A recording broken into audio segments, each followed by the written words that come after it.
Hi Sagittarius, this is Jav. Welcome pa sa ating channel.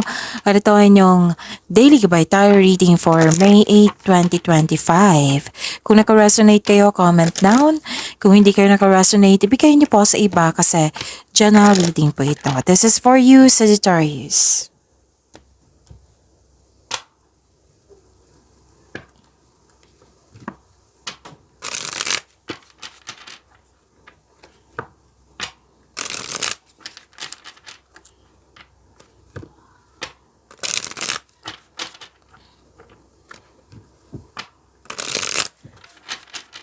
Para po ito sa inyo, Sagittarius.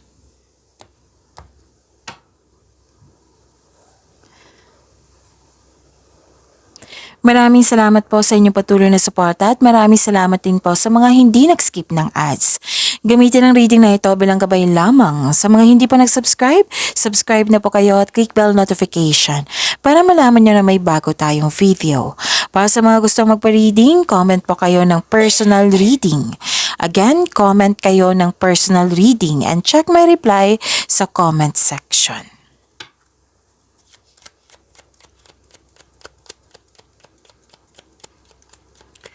Spirits Guide, mga ganap po para kay Sagittarius. I need 3 cards po.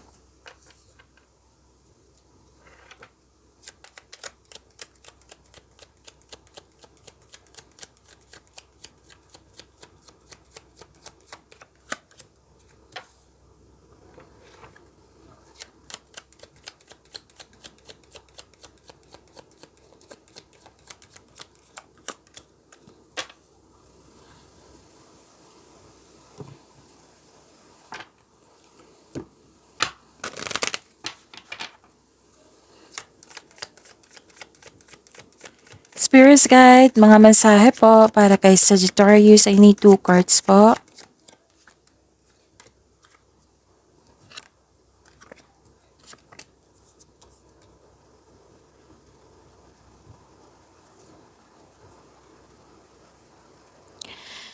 Sagittarius, wow, transformation. Okay, may nakita kong ending with new beginning dito. May concern kayo sa taong mahirap kausap or sobrang stricto. At may nakita kong separation dito. Maraming case ng separation ha. Pwedeng separation of responsibilities. Pwedeng literal na separation. Pwedeng umiwas ka. Pwedeng umalis. Pwedeng umuwi. Pwedeng closure. Pwedeng end of contract. Pwedeng andyan siya pero you limit yourself. Or pwedeng tao to, sitwasyon or bagay man. So pwedeng may bisita kayo ngayon or kayo ang bisita. Pwede din may lakad kayo ngayon. Or pwede din nakatanggap kayo ng news or information na bibigyan mo ng agarang aksyon or reaksyon. Ang ganda. Kasi may nakita kong good luck and good karma. Diba? Claim nyo po ha. Tapos nakita ko dito na things going your way. Wow. So, may positive opportunities na dumating. And may success. Wow. Claim nyo po. And nakikita ko yung happiness mo dito. You deserve this happiness, Sagittarius. Wow, dito si Archangel Raphael. Archangel Raphael is a provider of healing for mind, body, and spirit. And invite serendipity.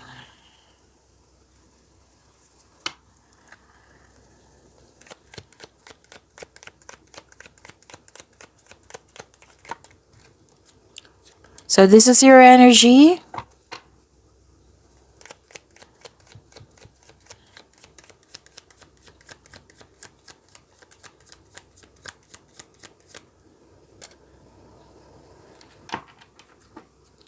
Kung may narinig kayo or may nakita kayong repeating message, like for example, nanood kayo ngayon ng May 7 and May 8 na video reading yung Sagittarius, yan po yung pinupush ng cards na kailangan yung bigyan ng atensyon, solusyon at aksyon kung maaari po. So ano yung energy ni Sagittarius? Sabi po ng card nyo dito, huwag kayong mawalan ng pag-asa. Kaya nga andito si Archangel Raphael, magkakaroon ng blessing for healing for mind, body, and spirit. So, include nyo si Archangel Raphael sa inyong prayers. Be confident, huwag kayong mag-give up. Tapusin mo yung dapat tapusin. Magtiwala sa inyong sarili. Yan yung sinabi ng card dito. Kasi may nakita ko dito, nagkaroon kayo ng loss of faith. Disappointed kayo. Huwag kayong mag-attract ng negativity kasi hindi ito nakakabuti sa iyo. Inspiration is on the way. Huwag kayong mag-give up. Your body and soul will heal, but that healing will take time.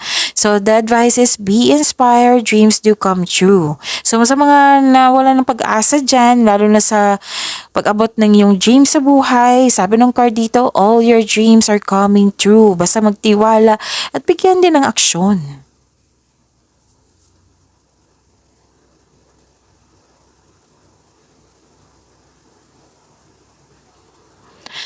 Okay, so this is delay. Delay sa travel, delay sa paglilipat, or may bumalik na isang tao or bumalik na alaala na nangyari na sa nakaraan na at nahihirapan ka sa pag-move forward.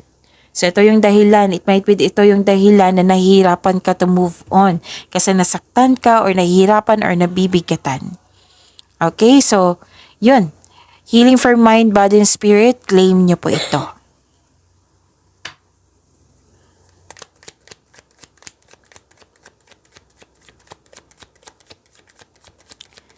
Spirit's Guide. Spirit's Guide. Career and money po ni Sagittarius.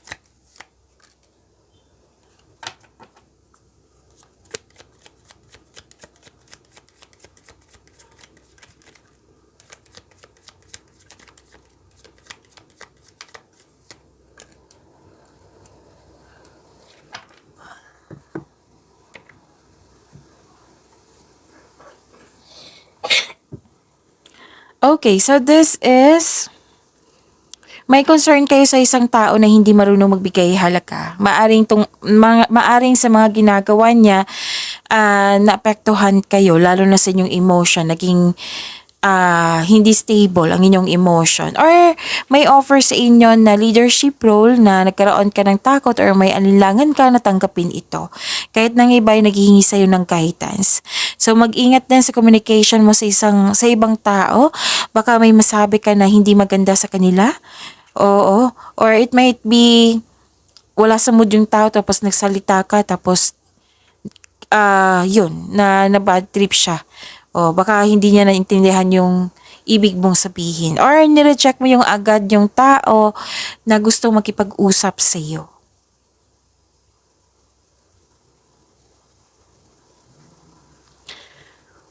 Okay, so na-stuck talaga kayo sa nakaraan sa mga nangyari. Tatlong card na nagsabi dito. Nagkaroon din ng delay in terms of future plans. Feeling mo na trap ka and unable to progress. Ang advice ng card niyo po dito, i-accept niyo po. Mag-move forward kayo kasi hindi na yan mababago yung mga nangyari sa nakaraan. Kailangan mo lang itong tanggapin, surrender, embrace, accept, release, forgive. Yan, para magkaroon ng healing po.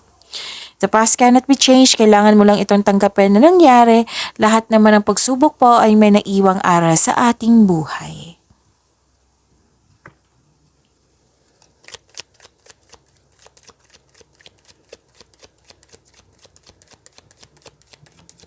Spirit Guide, Love Life, Self-Love, Partnership, and Romance ni Capricorn. Okay. Baka may inisip kang Capricorn ha. Sagittarius pa tayo. Magkamagalit kayo, Sagittarius. Okay, sorry po. So this reading is for Sagittarius. Love, life, self-love, partnership, and romance ni Sagittarius.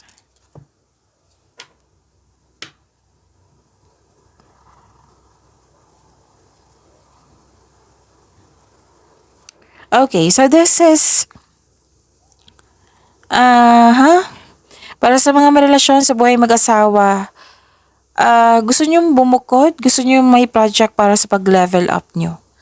Lalo na sa mga marelasyon dito, gusto ng partner nyo na magbuo ng pamilya. Sariling pamilya. So sa mga single dito, naging hard worker kayo dahil gusto mo na ma-secure yung future mo. Hard work and productivity, so busy kayong lahat. Hard work at dedikasyon para sa ikakabuti ng iyong sarili at ng inyong connection sa isang tao.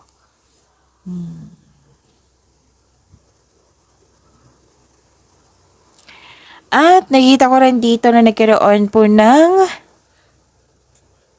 Okay, sa mga single, may parating kayo na isang tao na very matalino, matagumpay. At magaling din sa communication. It might be this is an air signs, Gemini, Libra, and Aquarius, or fire signs and air signs. What I meant, fire signs, Aries, Leo, Sagittarius. So, kapwa nyo, fire signs. So, yun. Para sa mga marelasyon sa buhay mag-asawa, ginagamit nyo ang lohika kasi sa emotion. So, mataas ang inyong pasensya sa inyong relasyon at sa inyong partner. Pag-imanin niyo po yung blessings sa binigay sa inyo. Sagittarius, see you tomorrow. Maraming salamat.